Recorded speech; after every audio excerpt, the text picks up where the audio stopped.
Oh, there, gorgeous woman. Give me 1 minute and I'll show you how to restore and balance your life and decrease your stress by teaching you how to embrace your feminine energy. The problem is today, often women struggle to find balance between their masculine and feminine energy.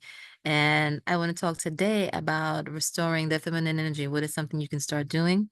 My name is Oshun. I'm a divine feminine spiritual guide, transformational life coach, and board certified holistic health practitioner. And I help women transform and become the best version of themselves in every area of their life so that they can experience the joy, pleasure, and the life that they truly desire, so that they can become unstuck and get away from stagnant and unfulfilled lives. And so today we are in part 3. If this is your first time hearing my video, my voice, I want to first welcome you and I want to tell you to go watch part 1 and part 2, because then part 3 is going to make a lot more sense to you. So today we're going to be talking about feminine energy and just how you can do what you can do to embrace it. In part 1 of this series of this week, I spoke about what is masculine and feminine energy, and so what happens when we have an imbalance or hypermasculine energy. So I'm just going to recap that really quickly for those of you who are seeing this video for the first time, but I encourage you to go back and watch all of the series, part 1, part 2, part 3. It is very short and you'll enjoy it, hopefully. So understanding masculine energy is that goal, action-oriented energy of getting things done, of structure, of order. It's logical. It's competitive. It's performing. And it's nothing wrong with that. We need that energy, right? We need that to help us get things done in our world. Feminine energy is more receptive, more flow. It is very creative as well. I'll talk about that in a moment.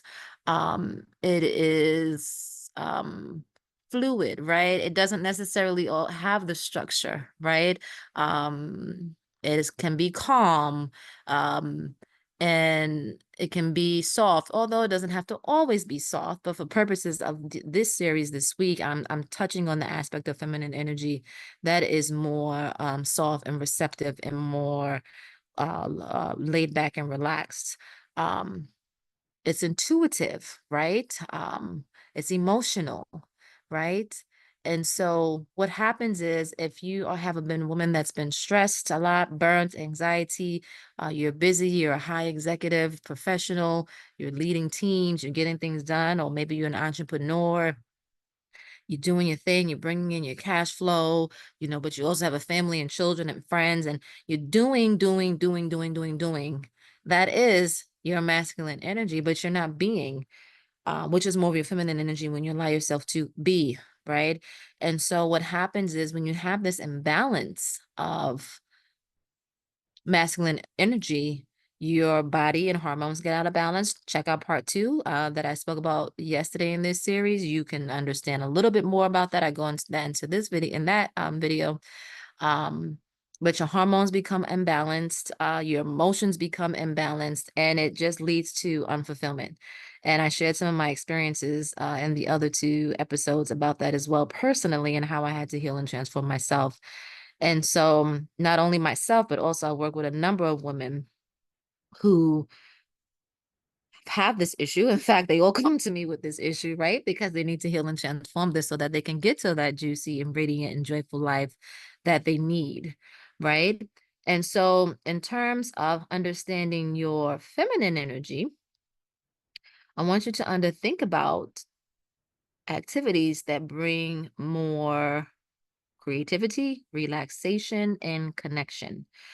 One of the clients that I worked with not too long ago, uh, you know, she was an amazing woman, and she had various endeavors, right? So she was an entrepreneur working on her own business, but then she was helping a friend in another business, and then she had children, and she had to take care of the children at home, and then she also had her religious services, and she was doing a lot of things.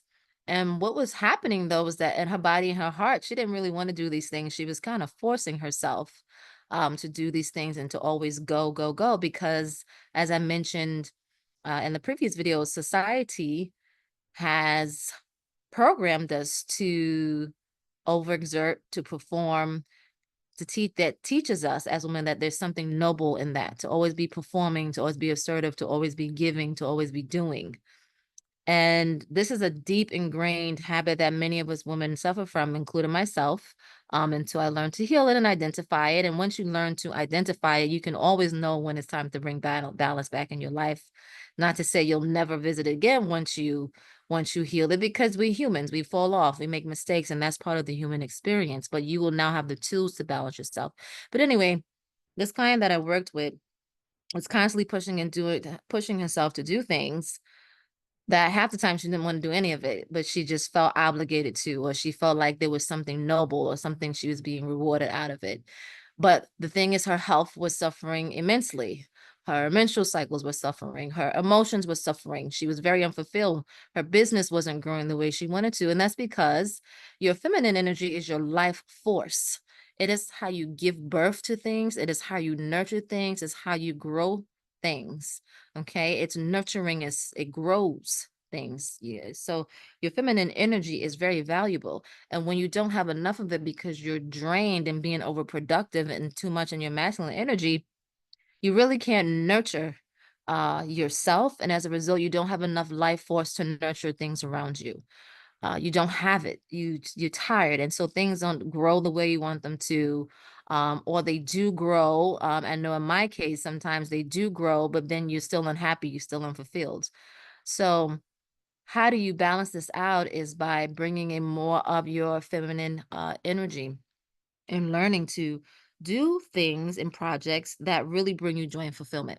That is a choice that you're going to have to learn to do, and not ignore the needs of your body. So, some things you may want to think about is you may want to spend some more time out in nature, which is obvious, right? Right. The reason why they call it Mother Nature's for a reason, because um, Mother Nature is feminine energy, right? She's creative, she's nurturing, and so many other things and facets of the feminine Mother Nature is. But there's a reason why they call it Mother Nature for centuries and eons, because it is the divine feminine energy. And so spending time out with nature, Mother Nature, giving yourself quiet time to relax, okay, is one way that you can balance out your feminine energy and restore harmony. The second thing is thinking about creative expression. Now, this is a big one because most women are creatively blocked. And when I say that, they may be doing a lot of things in the world, and yes, they may be creating, because ultimately you're always creating, right? We're creative beings. We always are creating.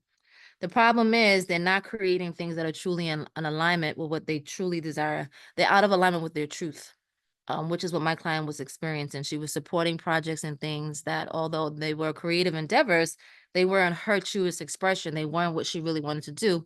So as a result, instead of feeling fulfillment, she felt depletion. And so I want you to think about activities that really bring you joy and light you up. So I know for me, one of them that I do and that I also teach is belly dancing. It's something that absolutely lights me up. I feel joyful. I feel invigorated. I feel sensual. I feel sexy. I feel like a goddess, right? Belly dancing is one of those endeavors that lights me up. Another thing that brings me joy in my creative expression is I love to paint, right? I love to paint flowers. I love flowers, right? So that is an activity I find very calming and nurturing and centering. It helps me process my emotions as well. Um, Something else that I love to do that is, that brings out my creative expression that I love, that lights me up, is I love to go to the garden, right? I really love, not too far from my house, there's this like I don't want to say reservation, that's not the right word, but I want to say there's like a land that's owned, but it is historical. The man who owned the landscape was a millionaire. I forget his name. He's very well-known um person that was connected to like the Rockefellers or something like that. But it's not too far from my home. I can drive there in probably like 15 minutes. But the land is like been preserved and it's cared for. So there's a mansion that you can tour it, but then it's a big, beautiful gardens that they have, and they've been cultivated to such beauty. And so I really love to go there and spend time in the garden, spend time around all the beauty there. It really lifts my spirits. So these are things that are creative expression that are simple, right? It doesn't involve you doing a lot or overly exerting yourself. It brings you simple harmony and joy. So I want you to this week to think about what are some things that are creatively expressive for you that simply bring you joy and harmony. It could be anything. Do not judge yourself. That's another thing. Sometimes when we judge ourselves for what brings us joy and pleasure because we've been taught that to judge ourselves. I want you to accept what brings you joy and pleasure, no matter what it is, and allow yourself to experience it because this is how you bring back that balance into your life. This is how you bring that joy back into your life. This is how you begin to heal and transform the parts of yourself that you have kept stuck and suppressed that actually do lead to stress, burnout, fatigue, and hyper masculine energy. Could be anything. Shopping. I love to shop, right? So those of you who like to shop and are into fashion, into beauty, I'm the same way. I find it extremely therapeutic, and there's nothing wrong with that. Um, so take time, maybe make a list this week of 10 things if you can. Some people some women find it hard to do 10 or 5, or even if it's just 3. And every week incorporate one of those activities into your life, if not every day, right? Something as simple as music is a creative expression. When you're working, put on music. Balance out that mind by putting on some soothing music, right? Believe it or not, these things help. Different things that you can do that can be just you don't even have to think about it. You can do it in the moment, right? That will bring back that harmony and that joy. And so this is what I'm talking about for this series this week when it comes to bringing in your feminine energy. You want to bring in more of those creative expression. You want to bring in listening to your body, right? And honoring it when it's telling you to stop, don't push yourself. And you also want to start to really, um, I think in part two, yesterday was yesterday's episode. I think I gave you affirmations to say to yourself so you can start to really shift your mind and change your habits. One of the fastest way to do that is by repeating affirmations.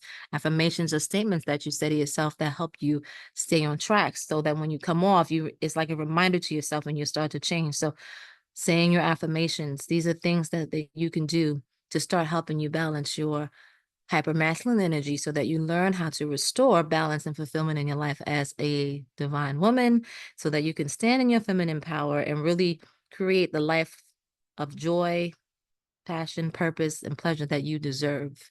And so that I hope that you've enjoyed this series this week. Again, if you have not seen part 1 and part 2, I invite you to go back and listen to those so that you can get well into your journey.